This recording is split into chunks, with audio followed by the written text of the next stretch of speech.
Greetings and salutations, everyone. My name is Andrew Kirchhoff, and welcome to my YouTube channel. Today, we're going to be talking about my must-draft sleeper running backs for the 2021 fantasy football season. On today's episode, we're going to be talking about 3 running backs in specific, and the reason why I wanted to focus at the running back position was because, again, I always talk about the fact that we want to invest in running backs early, and after the top 24 guys have come off the board, the running back position is completely a wasteland. The drop-off in production shows that year over year, outside of the top 24, we basically find guys that are either getting consistently injured or aren't getting enough opportunities to be productive fantasy football starts on a weekly basis. So I wanted to focus on 3 guys, one in which who's currently going into the season as a rookie who could potentially break out of the RBBC scenario that he's currently involved in. Another running back who is going to be the starter week 1 for his respective team, but besides the fact that he's going to be the starter, a lot of people don't trust him because of his past injuries, and I absolutely believe he has incredibly high ceiling this year based on said opportunity. And the third running back I wanted to talk about was a running back that, though he's the third rushing option on his own respective team, he's been one of the most, if not the most efficient running back in the National Football League for the last 3 years. And with the limited opportunity he's going to have this season, I think we're going to see an expanded role and have him even potentially be a sleeper breakout candidate this upcoming season. Now, before we begin, I want to thank you guys for the incredible support as of late. We just recently surpassed 36,000 subscribers. That is an incredible feat. I cannot thank you guys enough for helping us surpass that goal, but we're not going to stop there. Our goal is 50K. That's really our goal this season. If we can get past that, then we're good to go. But our next goal to get there is 37K. If you have not yet already, click that subscribe button. We're making fantasy football content here on the daily for the entirety of the 2021 fantasy football season. Again, we're making content on sleepers, must drafts, must avoids, draft strategies, rankings, tier lists, strength of schedule, everything you need to get an advantage on your league mates. And again, though you're potentially here watching, your league mates are doing the same. So you want to go ahead and capitalize on every potential opportunity you have to improve your upcoming rosters. For those of you who are trying to get an extra edge on your league besides the channel here, you can go down in the description of the video and check out my Patreon. We're making fantasy football content there extra than this. Again, there will be my fantasy football draft guide for the 2021 season. We'll have rankings, flex rankings, which again are exclusive to Patreon, and all of the above extra content there that can absolutely give you an advantage on your league. So for those of you who are interested, please support there. I would really appreciate it. Thank you very much. Now, let's get into today's video where we talk about our first sleeper running back, Michael Carter. He is a rookie running back for the New York Jets. He was drafted out of North Carolina. And the reason why I wanted to focus on Michael Carter first and foremost was because, again, he's a rookie running back in an RBBC situation, but I don't really find much of a threat of the other running backs that are competing against him. In the current Jets backfield, we have LaMichael Pirine, we have Tevin Coleman, and we have Ty Johnson. These are 3 running backs that as of late have not done anything. Ty Johnson had 1 good game last year. LaMichael Pirine didn't do anything and then got injured. And Tevin Coleman hasn't been able to stay healthy his entire career. Again, Tevin Coleman has played 1 16-game season in his entire career. And yes, he has the ability to be a 3-down back. Has not been able to consistently stay on the field to prove that to many of us over the last couple seasons. So Michael Carter going into this situation has a potential inside track to winning the number 1 RB spot for the New York Jets this upcoming season. And though in years past, with Adam Gase being the offensive coordinator there, we didn't want any sort of shares of the running back 1 for the New York Jets, I think now that they've brought in Robert Saleh, their new head coach, they've brought in a new offensive coordinator by the name of Mike LaFleur, you're going to see that the Jets offense has completely transformed as they've improved all across the board. But let's go ahead and let's begin by talking about Michael Carter.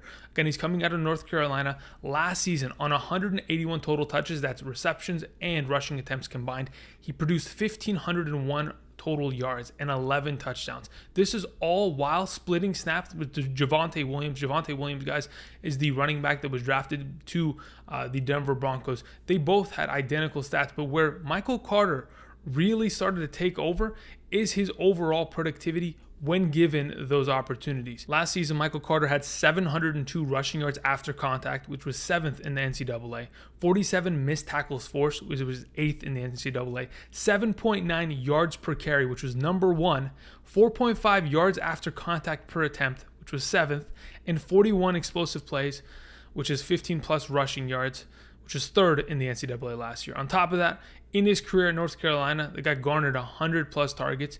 You don't see that often in college football, and yet This is a running back that is going to come in, has the ability to burst and break out, make people miss, work in the passing game, and can very easily be a 3-down back for this team. And though he is not a bigger stature running back, we've seen running backs year in and year out produce regardless of their size. Christian McCaffrey's, Austin Eckler's, Alvin Kamara's. It's all about whether or not you can make defenders miss and not take those big hits, which I absolutely believe Michael Carter is capable of after watching his film. Now, other statistics that I've gone ahead and dug up in order to kind of give you guys some perspective as to why I think a Jets running back can be a valuable prospect going into our 2021 season was, again, the change of the coaching staff, the culture for the New York Jets. Again, they brought in Robert Saleh. He was the former defense coordinator for the San Francisco 49ers. He's going to be the head coach there. They brought over the passing offensive coordinator of the 49ers, which is Mike LaFleur. Mike LaFleur has been under Kyle Shanahan for the last couple seasons, and his brother is the head coach of the Packers. So if you go ahead and think about what the 49ers and the Packers do well, it's certainly running the ball. Like I mentioned with Aaron Jones a little bit earlier this week, since LaFleur got to the Packers, they went from being 32nd in the league, 27th in the league in total rushing attempts to being within the top 12 in total running back opportunity. And that's what we're potentially going to see because, again, the 49ers in the last, 4 or 5 seasons have been in the top 10 in total running back exposure to opportunity, which is on the ground or through the air. Again, in the last couple seasons, 486, 503, 431, 473, and 437 total opportunity. That is an unbelievable amount, and we can certainly see, regardless of the opportunity of other running backs coming in and taking touches, Michael Carter be a reliable fantasy running back and potentially be the RB1 of his team this upcoming season. Now, again, in order to rebuild a sort of run-heavy team, you have to build an offensive line and an offense that specializes in that kind of a scheme. They brought in Morgan Moses, the former Washington football team tackle. He ranked 7th amongst all tackles last season in run blocking statistics. Again, they're going to continue to build this team, and though they have a lot of young talent, they've brought in Elijah Moore, they brought in Zach Wilson, you still have Denzel Mims, which is another young wide receiver. They have a young core, but they definitely want to go ahead and try to run the ball and be aggressive as possible in order to open up offensive plays for their passing game, because mainly, having a rookie quarterback isn't always the best for your running game because teams can go ahead and say, all right, beat us with your rookie quarterback. We're going to stack the box. But I don't think that'll be the case this upcoming season, as Mike LaFleur has already proven that the offensive play calling style that they've shown in San Francisco has been unlike any other team. So if they can continue to expand upon that this upcoming season for the New York Jets, I absolutely do believe there is a good spot for Michael Carter to have a breakout season. Michael Carter is currently going at an ADP of RB34, player that is being drafted in the 8th and later rounds. And to be honest, an investment that after you go and get to the 8th, 9th round, you potentially already have yourself 2 to 3 running backs, 2 to 3 wide receivers, a tight end, a quarterback, maybe perhaps you're even waiting later on that quarterback or tight end. You can go ahead and potentially grab a running back that could very easily see the full opportunity of this backfield within the first 4 weeks. Maybe even week 1 can come out and surprise a lot of teams. There's often been an inherent bias against running backs for the New York Jets, but to be honest, I think there's a very good opportunity for a guy like Michael Carter to come in, be a 3-down back, because again, he has shown explosion on the ground and the ability to work in the passing game. Just this past season at UNC, got himself 25 receptions for 256 receiving yards and 2 receiving touchdowns. If he can continue to expand upon that in the National Football League at the next level, he can absolutely have a high ceiling of production, but very easily be the sleeper running back of the year for us. Without further ado, let's go ahead and move on to our next running back, which is James Conner of the Arizona Cardinals. I mentioned a running back who, though he is going to be the starter week 1 for his respective team, isn't quite trusted by many in the fantasy football community. And the reason is because, again, James Conner hasn't been healthy for his entire career. That's mainly been the story of James Conner in the National Football League. Though he's been efficient, he hasn't been able to stay healthy. But I wanted to go ahead and kind of give you guys my perspective, because currently he's going at an ADP of RB37, 8th plus round. I've even seen him go in the 9th, 10th round, because a lot of people look at him and think, I'd rather go draft Chase Edmonds in the 6th, which in my opinion is a little bit of a reach, but we'll kind of expand upon the reasons why. Of course, you can't talk about James Conner and what his potential is without talking about what Kenyon Drake was able to do for the Arizona Cardinals in the last 2 seasons. Again, Kenyon Drake was traded from the Miami Dolphins to the San Francisco 49ers midway through the 2019 season. In the time that Kenyon Drake played for the 49ers, he played in 23 games. In that time, he averaged 15.74 attempts per game, 69.48 rushing yards per game, 0.78 rushing touchdowns per game, 2.3 receptions on 2.87 targets, and 14.13 fantasy points per game. Overall, the opportunity was there because, again, in terms of the statistic alone, it was averaging 18 touches per game and 14 fantasy points per game. That's great. Kenyon Drake, congratulations. Those are incredible numbers. Now you go ahead and you're going to be the backup running back for the Raiders. But the reason why the Arizona Cardinals brought in James Conner is because they needed an RB1. They're not going to be giving the attempts and the rushing work to a Chase Edmonds because they have not proven that throughout the last couple seasons of Chase Edmonds' career, and I'll explain to you why. When we look at what Kenyon Drake was able to do in the last 2 seasons on the goal line for this team and the amount of rushing attempts he was getting, again, 15.74 per game on a 23-game basis. If you go ahead and just expand that and look at what he was able to do in the red zone. Last season alone, Kenyon Drake had 22 rushing attempts from inside the 5-yard line for 9 rushing touchdowns. Now, if you go ahead and look at what Chase Edmonds has done in the red zone from within inside the 5-yard line, in the last 3 seasons with the Arizona Cardinals, he's had 1 rushing attempt on the goal line for -1 yards, 0 touchdowns. They're not going to give him the work down there. And though Kyler Murray does have the ability to run, we saw him late in last season kind of shy away from running the ball. And he had even come out in an interview said, I don't want to have to run the ball. I want that to be an opportunity. If in fact I can take it, I'll go ahead and do that, but I don't want that to be the feature of our offense. And of course, he's trying to stay healthy. But ultimately, when we look at 2019 and 2020, Kenyon Drake had 30 rushes from inside the 5-yard line for 15 rushing touchdowns. There's so much potential opportunity going in the direction of James Conner. If he can stay on the field and stay healthy, he's certainly going to see majority of that. Now, on top of the fact that, of course, I think Chase Edmonds isn't going to get the rushing work, he's certainly going to get the passing work. As of the last 2 seasons, in the Cliff Kingsbury offense, we've seen the running backs for this team garner over 100 total targets. And of those 100 targets, Chase Edmonds has gotten about 70% of them as of the last 2 seasons. Great. Let him have those targets.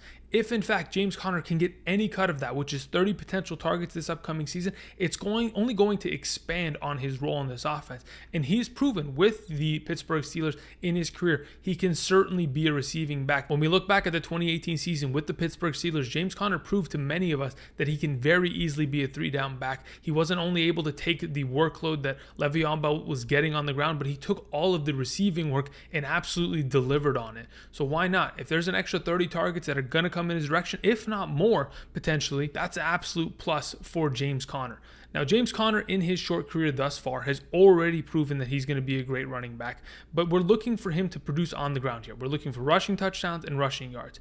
In his career thus far since 2016, he's averaged over 4 yards per carry every single season. And on top of it, when we look at what he was able to do last season, I know last season was not the best running year for the Pittsburgh Steelers. They quite often shied away from running the ball because they just really couldn't produce on a weekly basis there. Their offensive line was banged up and wasn't able to get anything going. Of course, that's why they revamped their entire offensive line. I think they only have one remaining starter from that team from last year among the offensive line, which is David DeCastro, which again didn't play very well last year either. When we look at what James Conner was capable of doing with that line last season, when he was given 16 plus touches last year, he averaged 15.71 fantasy points and a 4.94 yards per attempt average. And that was in a total of 7 games. Across the board, you can absolutely see him produce. In 7 games that he was actually given ample opportunity, he produced unbelievable numbers. 15.7. That's not numbers that we typically see from James Conner, but it was hidden. It was early in the season, and eventually the team started to shy away from the run, and the exposure to James Conner disappeared. But when we're talking about an Arizona Cardinals offense that should be one of the higher scoring teams in the National Football League this upcoming season, the opportunity is going to be there. And they're going to have to consistently run the ball in order to set up Kyler Murray for some play action. And I think they're absolutely going to do that. So why exactly is a guy like James Conner being drafted as RB37, 8th plus round? Of course, it's an injury history. He hasn't been able to play a full season healthy, and that's definitely been his issue. Though this may be the case, I'm still willing to invest in James Conner because the opportunity is undoubtedly going to be there. I mean, with 15.74 attempts per game, we could see James Conner very easily get 240 rushing attempts. If those 240 rushing attempts are there, you can bet your ass that those rushing attempts are going to turn into rushing touchdowns. And if in fact that's the case, we're going to see James Conner potentially be an RB2. Whether it be a low-end one, that's fine. But if you're going to draft a guy at the RB37 and make him become somehow, some way the RB22, that's an incredible investment and a guy that we could have easily started throughout the season at our flex position. That's why I wanted to mention James Conner again. The opportunity is certainly going to be there, and I think he can absolutely take advantage of it because the offense is set for him to do so. All right, we move on to our final running back today, the thumbnail of today's video. It is Gus the Bus Edwards. Gus Edwards of the Baltimore Ravens, like I mentioned earlier, is the third rushing option on his own respective team. Yet based on his efficiency over the last couple seasons, he's just been unstoppable. I think the statistic was outside of Nick Chubb, no other running back in the history of the National Football League in like the past 20 years has started their first 3 seasons averaging 5 yards per carry. That's exactly what Gus has done since 2018, 5.19 yards per attempt, and he's only averaged 10.04 touches per game. Though his exposure hasn't been big, with the opportunities that he's been given, he has absolutely blown defenses up. Again, this is a rushing attack that is prided itself on being able to run a little bit of that read option, have the extra threat of Lamar Jackson, who does open up lanes for his rushers, but Gus Edwards is taking care of the opportunity. Averaging 5 yards per carry is no easy feat. You look around the National Football League, you'll rarely find that, but Gus Edwards has done that every single season of his career. Now, besides that, I talked about his incredible efficiency despite being the number 3 running option on his team, because again, he'll be behind Dobbins and Lamar Jackson in total attempts. Last season, when I went ahead and I calculated the potential fantasy points per opportunity of all running backs that were given an opportunity in 2020, I went and found that the average amongst all players at the running back position was 0.646 fantasy points per attempt on the ground and 1.123 fantasy points per target. If you go ahead and potentially look at what Ezekiel Elliott produced last year in those statistics, he was below average on both of them. But because he was given insane opportunity, he finished as the number 11 running back in a half PPR scoring format. Now, if you go and see what Gus Edwards is capable of doing, he produced 0.752 fantasy points per attempt and 0.338 fantasy points per target last season, which were above both of the averages, and there was only 18 total players that even surpassed that out of 148 last year. He's extremely efficient with the opportunities he's given, and I think we're going to see an expanded role from Gus Edwards this year. I absolutely believe J.K. Dobbins is getting his 15 touches a game. I think Lamar Jackson is getting his 10 rushing attempts per game. And because of the fact that the Baltimore Ravens last season averaged 35 rushing attempts per game, you take the 15 there, 10 there, that's 25. You have an extra 10 potentially for Gus Edwards. And what he's been able to do with 10 rushing attempts is absolutely insane. Last season, in the 6 games that Gus Edwards had 10 plus touches, he averaged 9.78 fantasy points per game. That is a perfect flex option. Again, if you go ahead and think about what, potentially Kareem Hunt produces for his team. Yes, Kareem Hunt has the extra PPR opportunity, but Gus Edwards with 5 yards per carry, if you can go ahead and give him the potential 10 carries there, you have upwards of at least 5 to 11 points that you can find in a range there. And he's honestly not that bad in the passing game. Late last season, when Mark Ingram was completely thrown out of this offense, you weren't seeing any reps from him. Gus Edwards was getting work in the passing game, a couple receptions here and there, a couple games of 20, 30 receiving yards that were on screen plays that they're beginning to kind of get their running backs more involved in, even though they haven't done that in the past. Again, their offensive coordinator, Greg Roman, is going to have to change up their offense. They cannot be stagnant. They cannot continue to come out and try to run the ball in one direction every time. And I think they're going to continue to use Gus Edwards in this role. Again, he was set to be a free agent. They used a second round tender to make sure they could keep him because they know how much value he presents to this team. And though he's only had about 130 to 140 rushing attempts a year, if he goes ahead and takes an extra step, gets to that 170 mark, the Baltimore Ravens continue to run the ball hard, and in their division, playing against the Browns and the Cincinnati Bengals, who aren't great against the run, can run through those teams. I absolutely believe that Gus Edwards can be a great investment late in your drafts. Again, he's currently going at the RB41.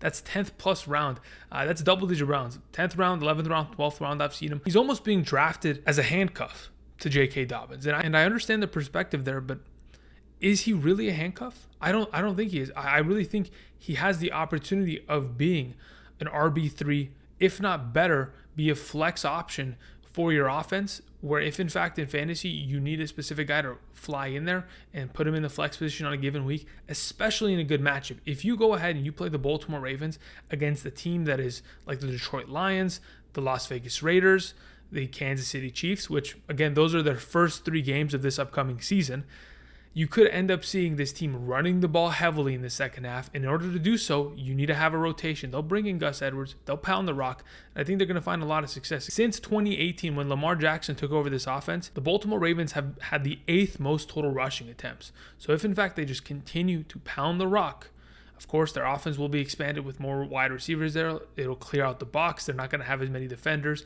filling gaps. You could potentially see Gus Edwards take that extra step. Of course, this has nothing to do with J.K. Dobbins and Lamar Jackson. I anticipate Lamar to surpass 1,000 yards. I expect J.K. Dobbins to have himself 200 to 240 rushing attempts this year, have himself 2,000 yards and double-digit touchdowns. That I anticipate. But in terms of a sleeper that could absolutely be a handcuff plus, I think Gus Edwards is a fantastic investment late in your drafts. Those are my top running back sleepers for the 2021 fantasy football season. Guys that I believe you should draft. They're definitely must drafts for today's episode, but you don't want to grab all of them. If you go ahead and invest in one of them, that is great, but don't start drafting all of these must draft players because there's a potential chance that they bust. Because that's just the nature of the game. There's always a potential that James Conner gets hurt and he's gone. Gus Edwards doesn't get the opportunity and actually gets less opportunity this season despite everything that we've seen from this Baltimore Ravens offense. And somehow Michael Carter gets trapped in the RBBC. That's why you want to be careful and you want to pick and choose the opportunities that you go after very carefully because the investments you make in the 8th round can turn into this upcoming season's Antonio Gibson. And if, in fact, you can lock in on that, make sure you invest correctly, we could see a lot of potential high-ceiling upside players with great fantasy point contribution on a weekly basis. With that said, thank you, everybody, for watching. Again, thank you for the support and helping us get past the 36,000 subscriber mark. I cannot thank you guys enough. Until tomorrow, we'll have, of course, another piece of content. I appreciate you guys. Make sure you click the like button. Comment down below what you guys think about these must-draft sleeper running backs and who you think potentially should be on this upcoming week's episode of Sleeper Wide Receivers. Thank you, everybody, and until next time, I'll see you guys. Peace.